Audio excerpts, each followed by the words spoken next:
Hey nerds, Farmer Jesse here. Welcome to Growers Daily, your daily dose of ecological farming insight. It is Friday, May 9th, 2025, and today we're going to talk about forecasting how much produce you will have and what to do when you get that wrong, potato yields, and it's Feedback Friday. So let's do it.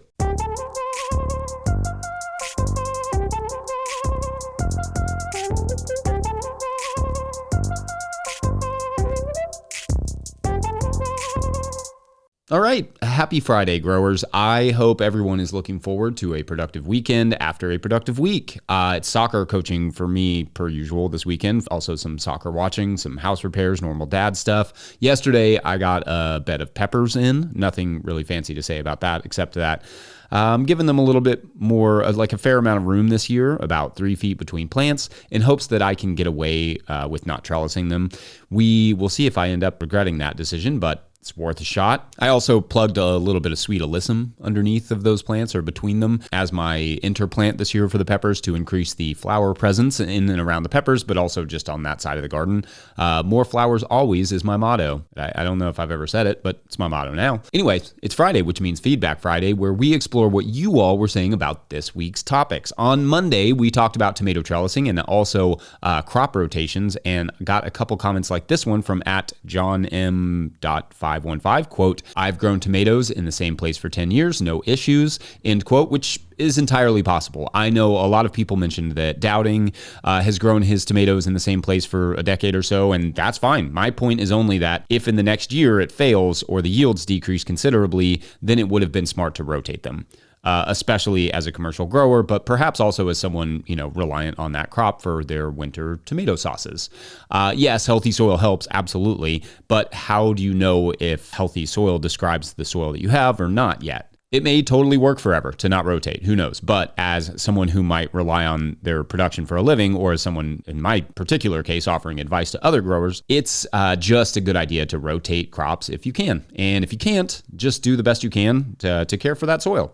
On Tuesday, I gave a breakdown of my day in the context of why it's so hard for me to find time to also give farm tours on top of everything else that I'm doing. And I thought this from @person, I don't think that's their real name, person01123, was funny, but a good question. Quote, "Would farm help assist with your disability to share farm knowledge in person? Your whine sounds a bit vain," end quote. Now, I assume you mean here inability and not disability, and I don't know what my comments have to do with whining or vanity, but come to think of it, that does sound like something a vain person would say. So, fair. But hiring someone doesn't just all of a sudden free you up to do whatever you want. That sounds like a recipe for bankruptcy. When you have employees, especially in a business where the margins are as tight as they are in market gardening, suddenly your own work becomes even more important and focused, because not only do the bills need to get paid, which they do, but now you have someone's livelihood in your hands, and your work has to result in increased and sustained revenue. We did many farm tours for many years when we had employees, but even then we had to charge for those tours just to justify them time-wise, and could only handle a few a year. And I got to be honest, I really didn't love charging for it, but it was the only way that we could make it work for the lost revenue from me being out of the picture for those days. Of course, you could potentially build something like farm tours, agritourism, or education into the business plan, which I think is a great idea. For me, for our farm, it's just not in our current era in the cards for us. Plus, our gardens are right outside of our house, and it's kind of nice to have our own space, to be honest with you. Like, imagine people coming to visit your yard. So maybe once the kids are grown and I'm closer to retirement or something, I'll have more time and capacity for such things. But for the moment, I feel like sharing everything I can here is the best I can do. On Wednesday, we talked about the ecology of tarping, and I liked this from @ChrisInspiresYou, who wrote, quote, "I've been to plenty of successful farms that have tarps/landscape fabric down in every row, and they've burned holes in and planted right into it. Because of such, I've decided to do the same. Should I reconsider based on what you've shared?" End quote. This is a really great question, and it really cuts right to the heart of what is confounding about market farming and just about the world at large, right? In order to fit into the economy, profit not just is, but has to be put at the top of our endeavors to survive as business owners. bills, like I said, do have to get paid. We have to make more money than it costs us to grow food, so we have to look for ways to make that more efficient. Otherwise, there would be no farms. Tarps and just plastic in general is one way in which we can achieve that efficiency, or the efficiency we need affordably, but it comes with an environmental cost. One of the things to keep in mind about farming, though, is that unlike almost any other industry, we have the ability to improve and repair our soil and environments to make up for some of our negative contributions in a way almost no other industry can. So many businesses are purely extractive and never give anything back to the land that supports them. In farming, we can actually return some of what we took and improve the place that whatever our products are came from. So my advice here, if I have any, beyond change practically everything about the way the world operates, not as easy to do, is to just farm consciously and conscientiously, which is not as easy to say as consciously. I think it's important to recognize what the negatives are and try to develop systems like mulch, for instance, that move our farms away from a reliance on plastic and make up for its uses by using practices that help build and retain soil. Then on Thursday, we talked about building the ultimate deer fence, and I liked this from Katrina Nolt 5881, who described their deer fence, quote, 2 4-foot high fences, 6 feet apart around our garden in Pennsylvania, have kept the white-tailed deer out since we installed it 3 years ago. In the 6-foot space between the fences, we have egg-laying chickens. Works great for keeping down the grass and weeds, plus the chickens are nearby to eat any grubs and unwanted caterpillars that I find while working in the garden, end quote. I love this idea. Using 2 fences instead of tall fences is a common strategy with deer to exploit their depth perception issue, which we have discussed in other shows, but I like the chicken addition here. That's kind of cool. Also, almost no one indulged me in my request for what you would put in your fence if you budget was no issue, but there are several different small-scale fence ideas in the comments, which is admittedly probably more helpful. Anyway, great stuff as always this week, y'all. We're going to take a quick break, and when we come back, how many potatoes per pound to expect? BRB. In the town on the hill where the apples grow, and the church bells ring every hour or so, I took a little walk just to see the ships coming in. The sun rose up right above the highway. Today's episode is brought to you by Farmhand. I started a CSA to grow food and build community, not to drown in admin work. Spreadsheets, emails, and pack lists take up too much time. If I could spend less time at my desk and more in the field, that'd be a win. Enter Farmhand. Farmhand automates billing, newsletters, websites, and member support, saving CSA farmers 20-plus hours a week. Focus on farming, not paperwork. See how Farmhand can help. Book a one-on-one demo with founder Ari at farmhand.partners/no-till. That's farmhand.partners/no-till. All right, back to the show. If you, the listener, are enjoying this podcast, getting even a small amount of value from it, consider supporting our work over at patreon.com/no-till-growers. I will try to get to questions from everywhere that questions come in, but I will always get to your Patreon questions now.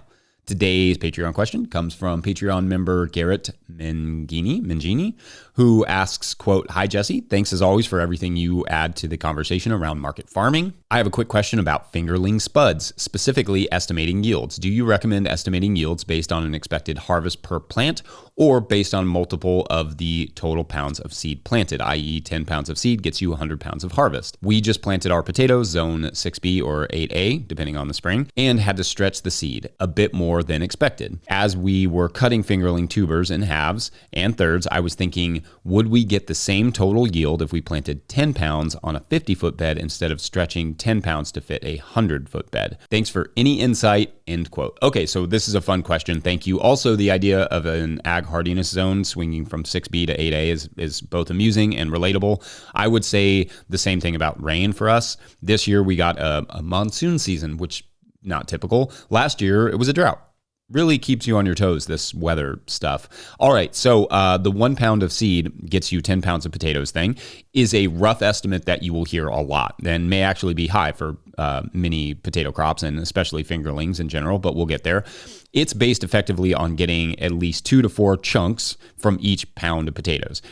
Each of those chunks will create a plant, and if you get 2 plants from that initial pound of potatoes and both plants yield 5 pounds, you got 10 pounds from 1 pound of seed potatoes. But 3 plants will not necessarily or even likely get you 15 pounds. Does that make sense? In other words, the more you cut up a potato does not necessarily mean you will get a greater yield from the potato pieces weight-wise. Now, there is some research, depending on the variety that you are planting, that the larger potato chunks will garner a larger yield, albeit with some diminishing returns at a certain point. Like, you can't just plant giant potatoes and expect greater yields. 2 ounces is considered the standard size you want to shoot for per chunk. More confusingly, if you planted larger potato chunks with more eyes closer together, you may see smaller potatoes but slightly higher yields than if you planted smaller chunks further apart, where you would get larger potatoes but perhaps less or equal yield. So put another way, maybe you have smaller chunks and think, if I give these more space, I'll get more potatoes. But that's not really how the potatoes roll. You may just get a handful of larger potatoes weighing about the same in total or less than if you planted the bigger chunks closer together. Yeah, it's like that. It's weird. Yields with potatoes are actually quite interesting in this way. It's almost like a seed potato wants to just produce as many pounds as it wants to produce, no matter how you cut it and plant it. Now, in general, yields on fingerlings tend to be lower than your standard potatoes like Yukon Golds and often take longer to grow. There is a reason fingerlings are considered a specialty item with restaurants. They take up more time and space for fewer potatoes. But also, fingerlings are ridiculously tasty, so they deserve the higher price tag on all fronts. I would recommend for most people to expect 150 to 200 pounds of potatoes per 100 foot planted. If you get more, that's great. If you get less, that's not great. But for fingerlings, that would not be abnormal. Conditions and varieties will make a huge difference with this crop. Diseases and pests obviously can have a big impact, especially on potatoes, where things like Colorado potato beetle can absolutely devastate a patch. Anyway, I guess the short answer is that cutting up the potatoes into more chunks may not result in higher yield, or at least that's what the research says. So I hope that's helpful. And if the soil ever dries a little bit more here, I hope to get more of our potato sprouts trial going this next week. One fun story, I was walking through our current potato patch the other day and noticed a bug on them. And I was like, dang it, potato beetles. But it turns out it was just lady beetles chowing down, presumably on flea beetles or eggs of some pest, or maybe there were some aphids there. I don't know. I'm not sure, but happy to have those friendlies hanging out. More on all that later. Otherwise, we'll take a quick break, and when we come back, overselling to chefs and others. Be right back. Today's episode is also brought to you by FarmRaise. Still using QuickBooks for your farm's bookkeeping? You're wasting time and losing money. Farm finances can be overwhelming, but they don't have to be. FarmRaise Tracks is the all-in-one tool built just for farmers. Manage expenses, prep for taxes, run payroll, and plan for the future without spreadsheets or stress. Just clear, organized insights to keep your operation thriving. Thousands of farmers trust Tracks to make smart financial decisions all year long.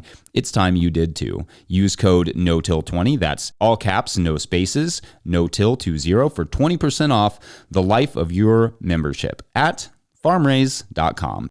Today's episode of Growers Daily is also brought to you by Ring of Fire. What if you could turn your brush problem into black gold? The Ring of Fire Biochar Kiln is your spring tool for soil transformation, converting woody debris into high-quality biochar in just hours. Biochar will kickstart your compost, retain water and nutrients in your soil, and provide habitat for beneficial microbes. Now $19.95 with flat rate shipping. Their spring sale runs through June. Don't wait to boost your soil and optimize your inputs. Visit ringofire.earth/growers now to learn more. Also, for more information on biochar, check out the No-Till Market Garden podcast interview with Kelpie Wilson, inventor of the Ring of Fire kiln, that we will link in the show notes. All right, back to the show. Okay, so I got an interesting question from our friend Affarmations over there on Instagram recently, who asked, quote, I have a question that I'd love people's input on. Not sure if this is a good way to ask it, but if you're selling wholesale in particular, how do you handle the uncertainty of yield? For instance, if I grow one bed of carrots and expect 100 pounds yield, obviously completely hypothetical, do I try to contract with a place to sell all 100 pounds? Do I try to contract with them to sell that minus a margin for error? And if so, how do I figure that out? And then how do I handle coming up short or easier to handle a gangbusters crop? Just curious how others do it because I've never worked somewhere that did wholesale and that's all I want to do, end quote. All right, so this is a great question. Now, the advice I generally give to people when it comes to selling and forecasting, especially on large amounts like that, is less about getting it right and wrong and more about keeping a good, honest line of communication open with that customer. What I mean is that let's say you're contracted to or expected to produce based on an agreement or contract of 100 pounds of carrots, like your example. You will know pretty early on what the stand looks like, and if you can, barring a disaster, likely produce the requested amount. If you see that the germination is poor, that's when you shoot a message to that client and say it right then and there that either one, you will likely come up short on the carrot order, or two, it will be delayed. That way, if they need to supplement, they have the time and they will appreciate you not taking it to the absolute last minute to tell them about it. Or let's say you get it hit with carrot maggots, like right in the middle of production. You can usually tell from like the yellowing of the leaves, or something late in the growing cycle that just ruins the yield. Just let them know immediately when you know something's up. Maybe even reach out to someone else in the area first, whom you know is also producing carrots, and ask them if they may have enough to supplement what you don't have. You don't have to buy those carrots necessarily, though you could, I guess. But the client will appreciate you doing that little bit of extra work for them to locate another source. Now, if you have a bumper crop, try and identify it as early as possible and start looking for other customers. Ask that buyer if they'd be interested in more than the allotted amount. Of course, carrots are easy in this way because they're also a storage crop, which can free up some time to find a new client for them or wait till that original client needs more. It will happen to every grower at some point where you come up short or oversell or think a crop is going to be ready before it actually is. Obviously, experience will help a lot with this, and establishing early on that you may come up short with that client is a really important part of this communication element. Weather changes, droughts or rainstorms throw a wrench into things or decrease yields. This is a wild business and frankly a difficult business. The biggest thing for me is just being open and honest, i.e. good communication from the start. I really like that phrase I learned from Mikey and Kez down there in Australia, that clear is kind. Just be clear and open and honest with your customers and they will appreciate that. Then, of course, learn from those mistakes. Take notes and try to improve every year. Also, as you suggested, make sure to be upfront with them that things can go awry. But assure them you will let them know the second that you can if something is amiss. That understanding needs to be established up front that, well, nature isn't always playing nice. Anyway, I hope that was helpful, and I'm going to wrap up the week there. Don't forget we are now officially a 501c3, so donations are tax deductible and greatly appreciated. Please make sure to like and subscribe and or follow wherever you're getting this podcast. That's an easy way to help us out. Share it with some friends. Let them know you like the podcast. That's helpful. Enormous thank you to all of our show sponsors, and if you'd ever like to sponsor this show, you can reach out to Farmer Michelle at no-tillgrowers.com. Huge shouts to Willie Breeding for the theme music, Mike Hilbert for the production help and editing, and the team at No Till Growers. Also, shouts to Epidemic Sound for the background music that you can hear. Pick up a copy of the Living Soil Handbook or the Seed Farmer at no-tillgrowers.com to support our work. Big thank you to everyone over at patreon.com/no-tillgrowers, where at a certain level, or if you just bump up from one level to another, or you sign up in the month of May, you get a shout out on the show. So big shout outs today to Patrick Weaver and Wesley Campbell, keeping the story going to its conclusion this week. Good job, everyone. All right, so people tend to think that the trick to time travel is going to be technology, but it turns out that effective time travel is really about punk music and iconic venues, as we learned this week in the story. So Kate figured that this group that had arrived at her farm and there in North Yorkshire had to get back to New York to the Bowery to visit the famous CBGB venue, which, to be sure, was not technically around until the 1970s, but Kate figured that was their best shot. Kate, feeling a little responsible, had some savings and offered it to them to help pay for their trip back. So the gang left, and as they were leaving, one of the members of the group asked Kate, "Did you ever think about going back and trying to go back?" And Kate said, "Sure, I thought about it, but I felt like this is where it meant to be, and that, I was put here for a reason." And so the member of that group, nodded agreeingly. Well, it was nice to meet you, they said, and maybe we'll meet again one day. And the man joked, maybe if we can't get back, I'll just start that venue so we can meet again later. And the two laughed and shook hands. Then Kate thought to herself, I thought he looked familiar. Anyway, thanks for watching and or listening. We will see you on Monday for Monday. I assume. It's a few days away. Somebody could change the name. That's fine. Either way, I'll be there. Bye. That I'm the lucky one. I'm your chosen one.